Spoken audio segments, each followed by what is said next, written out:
नमस्कार, आदाब। मैं हूं अबुल नसर इकबाल।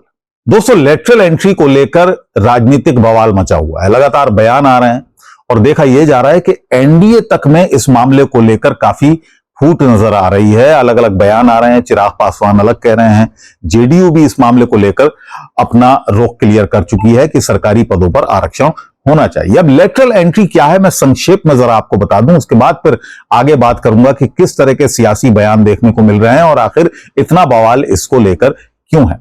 लेटरल एंट्री दरअसल सरकार सीधे भर्तियां कर रही है, यानी आईएएस लेवल की जो भर्तियां होती हैं और सीनियर आईएएस लेवल की, यानी ज्वाइंट सेक्रेटरी या डायरेक्टरशिप जिनको दी जाती है, एक सीनियर आईएएस को दी जाती है। यहां पर सीनियर आईएएस को ना देकर सरकार सीधे लोगों से आवेदन मांग रही है और उनको सीधे भर्ती कर रही है, नियुक्तियां उनकी कर रही है। ये लेटरल एंट्री है और ये विज्ञापन इसी पर, ये 17 अगस्त का विज्ञापन है और इसी को लेकर राजनीतिक बवाल शुरू हो गया। 45 नियुक्तियां इसमें दर्शाई गई हैं कि 45 पद हैं, जिसमें ज्वाइंट सेक्रेटरी, डायरेक्टर, उप सचिव पद हैं ये, और इन्हीं को लेकर सारा बवाल हो रहा है कि आखिर ये नियुक्तियां किस नियम के तहत हो रही हैं, क्योंकि इसमें आरक्षण नहीं है।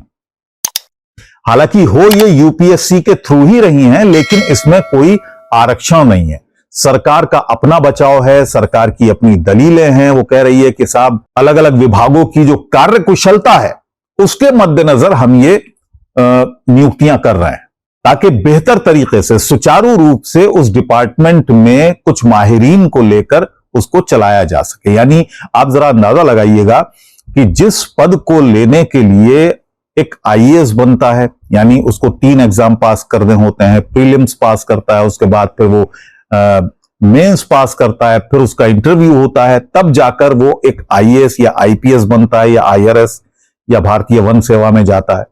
उसके बाद उसको लंबे वक्त तक अपनी सरकारी सेवाएं देनी होती हैं और उसके बाद जाकर वो ज्वाइंट सेक्रेटरी के पद पर पहुंचता है। लेकिन यहां पर मोदी सरकार सीधे एंट्री दे रही है और सिर्फ उसमें 15 साल का आपको एक्सपीरियंस चाहिए, अनुभव चाहिए, और ये पूरा विज्ञापन में सारी डिटेल है। ये नोटिफिकेशन भी आप देखिए जो सरकार की डीओपीटी की तरफ से निकाला गया है। अब आते हैं विपक्ष के जो हमले हैं उस पर। विपक्ष क्या कह रहा है इसको लेकर और विपक्ष की चिंताएं क्या हैं, और वो चिंताएं वाकई गौर करने वाली हैं। पहली चीज तो यह है कि इसमें आरक्षण नहीं, यानी आरक्षण का कोई जिक्र इसमें नहीं है। सीधी एंट्री इसमें है, लेटरल एंट्री है और सीधी प्रक्रिया है। आप आवेदन करते हैं, आपका इंटरव्यू होता है, तो अगर संबंधित डिपार्टमेंट को जो आपकी एक्सपर्टीज है वो पसंद आती है तो वो आपको नियुक्ति दे देता है। या तो आप ज्वाइंट सेक्रेटरी बनाए जाएंगे, या डायरेक्टर का पद आपको दिया जाएगा, या आपकी काबिलियत के हिसाब से आपको उप सचिव बना दिया जाएगा। लेकिन इसमें आरक्षण नहीं है। बार बार मैं ये जोर दे रहा हूं कि इसमें आरक्षण नहीं है और इसी बात को लेकर विपक्ष का सारा विरोध है कि आखिर आरक्षण इसमें क्यों नहीं है। अब मैं जरा विरोध एक एक करके आपको बताता हूं। क्या कुछ बयान आए हैं एनडीए के घटक दलों के भी, और जो विपक्ष है उसके भी जो बयान आए हैं वो मैं आपको बताता हूं। सबसे पहले बयान आता है अखिलेश यादव का, समाजवादी पार्टी के अध्यक्ष का। उन्होंने लिखा है कि भाजपा अपनी विचारधारा के संगी साथियों को पिछले दरवाजे से यूपीएससी के उच्च सरकारी पदों पर बैठाने की साजिश रच रही है। उनके खिलाफ एक देशव्यापी आंदोलन खड़ा करने का समय आ गया है। यह तरीका आज के अधिकारियों के साथ युवाओं के लिए भी वर्तमान और भविष्य में उच्च पदों पर जाने का रास्ता बंद कर देगा। आम लोग बाबू या चपरासी तक ही सीमित हो जाएंगे, ये अखिलेश यादव ने लिखा है। राहुल गांधी ने क्या कुछ कहा है? राहुल गांधी ने ये ट्वीट किया है, एक्स पर उन्होंने पोस्ट किया है, lateral entry is an attack on Dalits, OBC and Adivasis.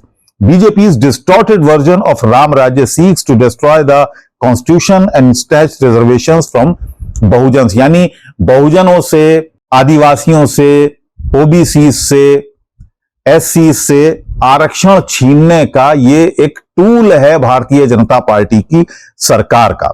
और इसको लेकर अखिलेश यादव ने यह भी कहा है कि वो अगर सरकार बैकफुट पर नहीं आती है तो वो इसको लेकर एक आंदोलन चलाएंगे उन्होंने तारीख भी तय कर दी है कि 2 अक्टूबर से वो देशव्यापी आंदोलन इस मामले को लेकर चलाएंगे अगर ये वापस नहीं लेती है, लेटरल एंट्री की ये नोटिफिकेशन वापस नहीं लेती है। तो अब आते हैं जरा जो एनडीए के भीतर जो विरोध के स्वर उभर रहे हैं इस मामले को लेकर।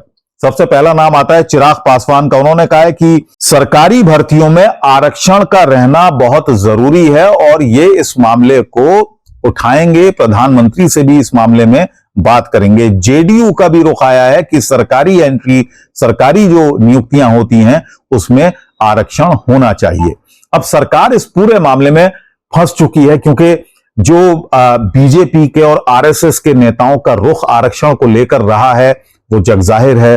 और सरकार की अब मुश्किल की बात करते हैं। दरअसल मोदी सरकार की, एनडीए सरकार की सबसे बड़ी मुश्किल यह है कि भारतीय जनता पार्टी का शुरू से ही एक रुख रहा है आरक्षण को लेकर, संविधान को लेकर, और वो रुख जिसको खुलेआम शायद भारतीय जनता पार्टी के नेता ना कहते हो, लेकिन एक दबी जबान में एक उनके बारे में एक छवि जाती है लोगों के अंदर कि ये आरक्षण के विरोधी हैं।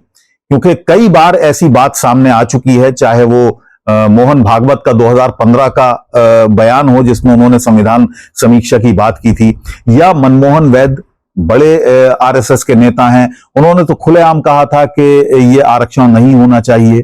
अनंत हेगड़े का भी हाल में दिया गया बयान जिसमें उन्होंने कहा था कि 400 सीटें से अगर हम पार होंगे तो हम संविधान की जो विकृतियां हैं, उन्होंने विकृति शब्द का इस्तेमाल किया था, हम उनको दूर कर देंगे। तो अब सरकार की, प्रधानमंत्री नरेंद्र मोदी की सबसे बड़ी मुश्किल यह है कि वो आखिर इसको डैमेज कंट्रोल कैसे करेंगे, क्योंकि इसमें आरक्षण का प्रावधान नहीं है, इन ये जो नियुक्तियां हैं, और इसमें सीधा अटैक प्रधानमंत्री पर है।